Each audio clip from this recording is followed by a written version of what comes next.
Okay, we are almost at the break before main course, but it is time for the most prestigious national award in Australian journalism, and that is, of course, the Graham Perkin Australian Journalist of the Year Award.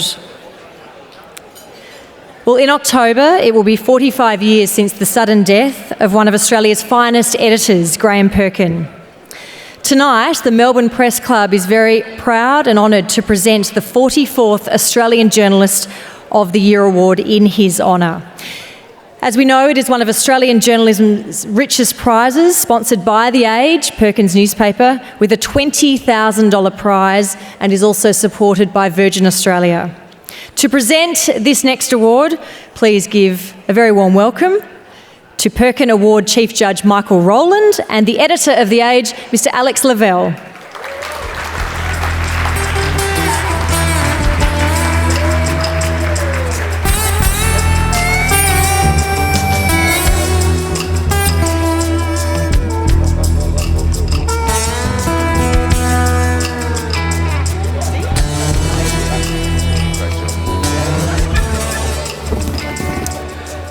Thank you very much, Alicia. It was a great pleasure, great honour to be the Chief Judge of the Perkin Award. This award was very much judged in Graham's spirit, recognising his tenacity, his courage, his determination to right wrongs, his support of all of his journalists.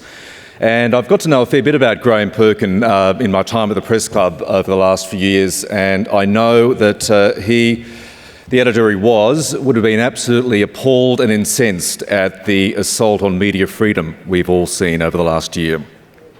And let's go straight to the shortlist. I'd like to thank my fellow judges, Duska Sisilic of The Age and Helen Trinker of The Australian. It was a very tough task. We had a very large field of entrants. It was very tough to get it down to the shortlist of 4, and even tougher to choose the winner. So to the finalists in alphabetical order. The ABC's Anne Connolly. Anne Connolly, as you would have known, has been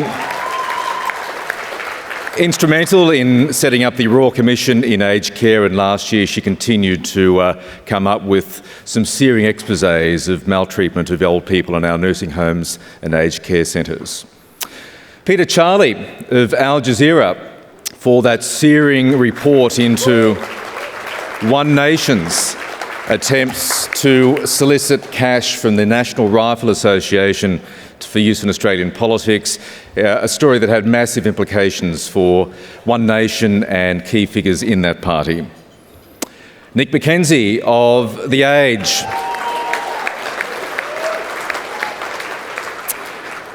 Every year, Nick Mckenzie cements his reputation as one of this country's, if not the most sterling journalist in Australia. In this series of reports, he covered everything from Chinese infiltration into Australian politics, the dubious activities of some high rollers here at Crown, and allegations of SAS war crimes.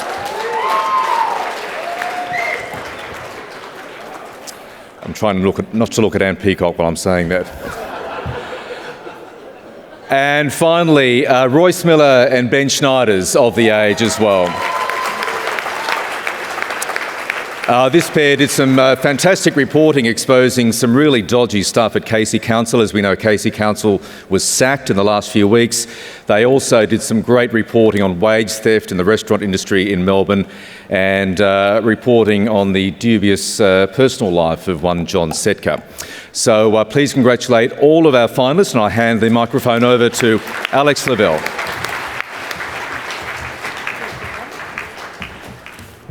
Thanks very much. And notwithstanding the sad news about AAP this week, I'd like to just reiterate what Alicia said at the start, and what a bright and exciting future there is in the industry, and with a focus on quality and engagement and courage, which we're all celebrating here tonight, will secure that.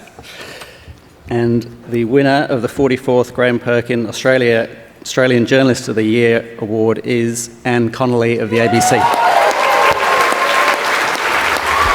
Anne Connolly's reporting was critical in triggering the Royal Commission into the aged care sector, and she has continued to expose the industry to unwanted scrutiny.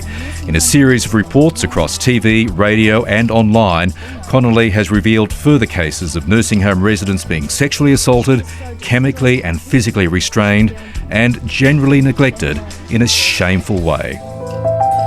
Over the next 10 days, Margaret had 7 falls. Because I think she had become a little bit aggressive, she was given drugs, and because of the drugs she lost her balance and she got a bruising of her black eye and broken pelvis. In fact, terrible conditions really there. When I finally got the call that she'd been admitted to Frankston Hospital, and I went to see her, it was just utterly unbelievable because she just looked like, skin and bones. And they said, oh no, look, she'll be okay, you can go home. So I travelled 2.5 hours back home again, only to get a phone call the next morning that she'd died. And I wasn't there. I wasn't there, and she wasn't. She was by herself. Such is her reputation and credibility, Connolly has been deluged with emails and letters from families of aged care residents wanting her to tell their stories of mistreatment. Anne Connolly has stayed with the story when many others have moved on. She has become the leading reporter in an area that will become increasingly important to Australian life. Her tenacity and fearlessness are in the true Graham Perkin tradition.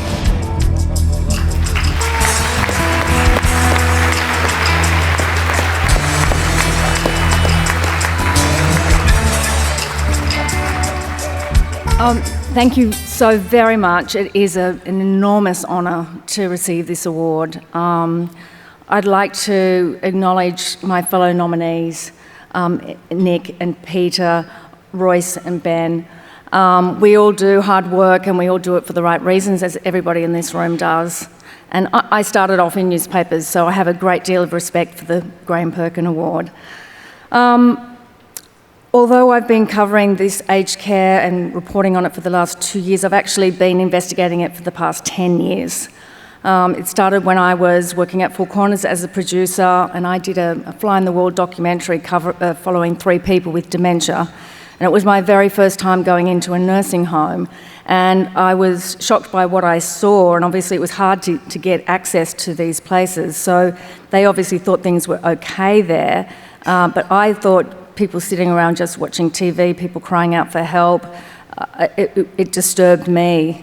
And then it became very personal for me when my mother-in-law, who was diagnosed with Alzheimer's, went into an extremely high-end, very expensive nursing home in Sydney.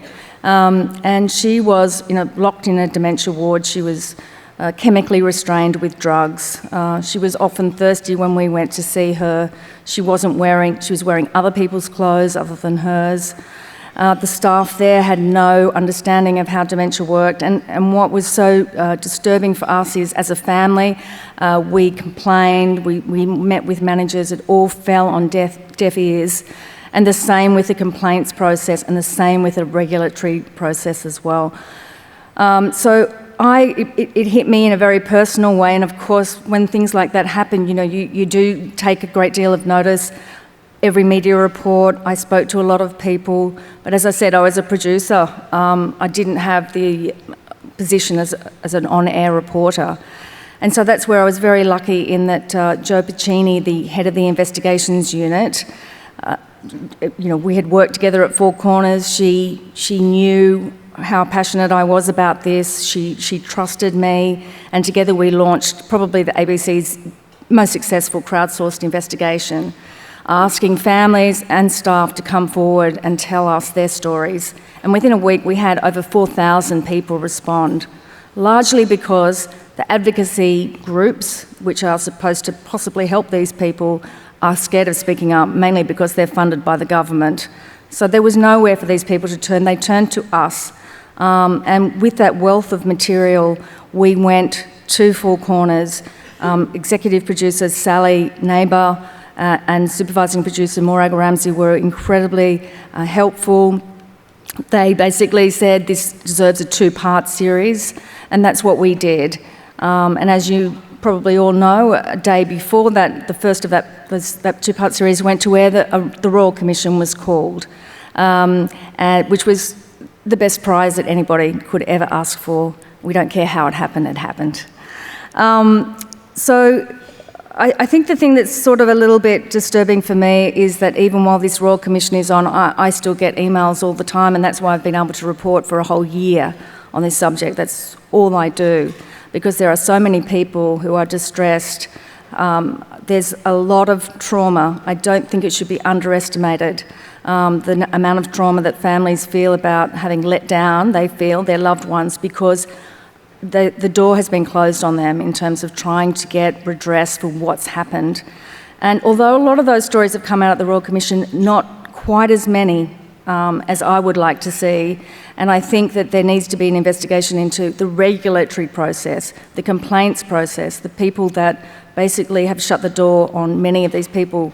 They're our most vulnerable. And I mean, to be perfectly honest, we're all there one day. I guess this whole story has made me incredibly aware of how our media presents older people. And I think it's time that, this idea that this is not a subject that rates has to go. We're all a little bit concerned nowadays with what gets clicks, what's get the engagement time and so forth, but there is great value in our role as presenting evidence to the public about abuse of power, about people who are neglected, abused, chemically and physically restrained, who have no recourse. I've got a lot of people to thank. The one thing that I should actually say is we would not be anywhere without all of those amazing people who came forward, some at great risk to themselves. So many staff wrote to us and said, please do something, I'm too frightened to speak up, but they were asking us for help. And the ABC has been absolutely amazing because as part of the investigations unit, I've been able to work for all sections of the ABC. So I suppose the thing that I must say, first of all, is I must thank Jo Piccini, who has encouraged me to continue working on this story throughout, as she does with everybody in the investigations unit. It is a great little unit, and we managed to produce stories for all of the ABC. Sally Neighbour and Morag Ramsey, as I mentioned. John Stewart has been my producer throughout the whole thing and has been incredible.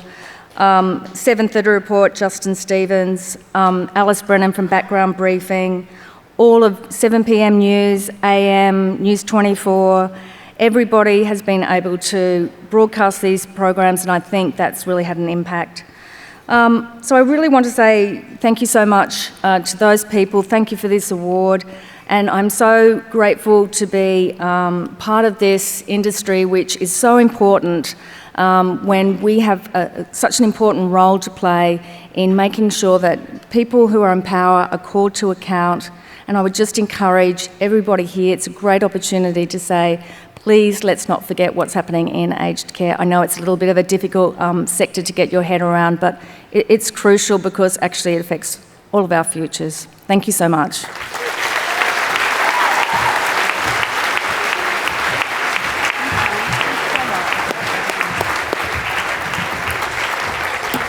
Beautifully said, Anne.